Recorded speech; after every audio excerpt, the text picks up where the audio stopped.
मित्रों, अब आपको बताते हैं कि हमारी माताएं बहनें जो करवा चौथ का व्रत करेंगी, पूजन की थाली में किन विशिष्ट सामग्रियों को उन्हें विशेष तौर पर रखना चाहिए। पूजा की थाली की बात करें तो भाई पूजा की थाली हमारी माताएं बहनें पहले से ही तैयार कर लेती हैं।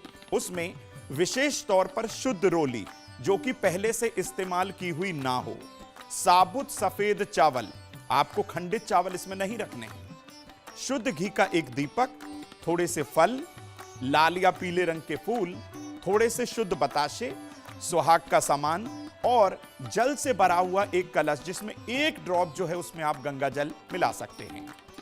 करवे के ऊपर मिट्टी के बड़े दीपक में या तो थोड़े से जौ रख दीजिए, गेहूं भी आप रख सकते हैं, और जौ जो समृद्धि कारक है, शांति, उन्नति और खुशहाली आपको दे सकते हैं, इसी का यह प्रतीक माने गए हैं।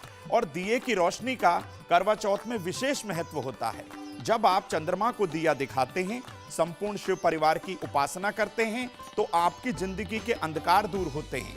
यानी पति पत्नी के निमित्त जो ये व्रत रखा जाता है, ये जो व्रत विधान जो हमारी माताएं बहनें अपने पति के लिए रखती हैं, उनके जीवन से अंधकार दूर होता है, पति की आयु लंबी होती है, उनके कार्य में, रोजगार में, हर तरीके से आजीविका में दिन प्रतिदिन वृद्धि होने लगती है। अब आपको बताते हैं हमारी माताएं बहनें करवा चौथ के दिन किन विशिष्ट सामग्रियों का दान कर सकती हैं, ये भी जान लेते हैं। देखिए, वैसे तो सुहाग सामग्री में जो है चूड़ी, बिंदी, सिंदूर, मेहंदी, मंगलसूत्र, बिछुआ, आलता आदि समस्त सामग्री जो है व्रत का पारण करने के बाद ही, इसका आप ध्यान रखिएगा विशेष तौर पे, फिर या तो अगले दिन या व्रत का पारण करने के बाद अपनी सास को या बुजुर्ग कोई और महिला हो, उन्हीं को यह सामग्री दे सकते हैं। ऐसा करने से आपके दाम्पत्य जीवन के खटास हमेशा के लिए खत्म होंगे और पारिवारिक मिठास भी आएगी। आपके संबंध परिवारजन के साथ ही अपने मित्रों से, अपने सगे संबंधियों से भी इन तमाम सामग्रियों का दान करने से संबंध में सुधार आएगा। अब अपनी माताओं बहनों को मैं बता दूं कि इस दिन यानी कि करवा चौथ के दिन किन विशिष्ट सामग्रियों का दान नहीं किया जाता। सभी माताएं बहनें जो करवा चौथ का व्रत कर रही हैं, सभी सुहागन महिलाएं सफेद और काली वस्तुओं का दान भूलकर भी ना करें। ऐसा करने से अगर आपने गलती से ये चीजें दान कर दी तो कुंडली का शुक्र, चंद्रमा, राहु, केतु और शनि कहीं ना कहीं पीड़ित होगा और आपके दाम्पत्य जीवन में खटास आ सकती है।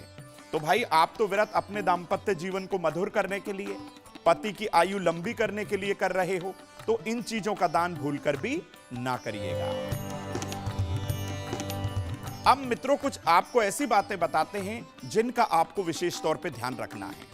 कुछ माताएं बहनें इस समय गर्भवती भी होंगी, प्रेग्नेंट होंगी, उनकी भी इच्छा होगी प्रबल कि भाई वो भी व्रत करें, उनके भी संबंध पति से बेहतर हो जाएं। तो भाई, अपने संबंधों को प्रगाढ़ करने के लिए, मजबूत करने के लिए रिश्ते को, अगर कोई भी गर्भवती महिला इस करवा चौथ का व्रत रखना चाहती हैं, तो इसके लिए शास्त्रों में कुछ नियम बताए गए हैं, उनका भी आपको ध्यान रखना है।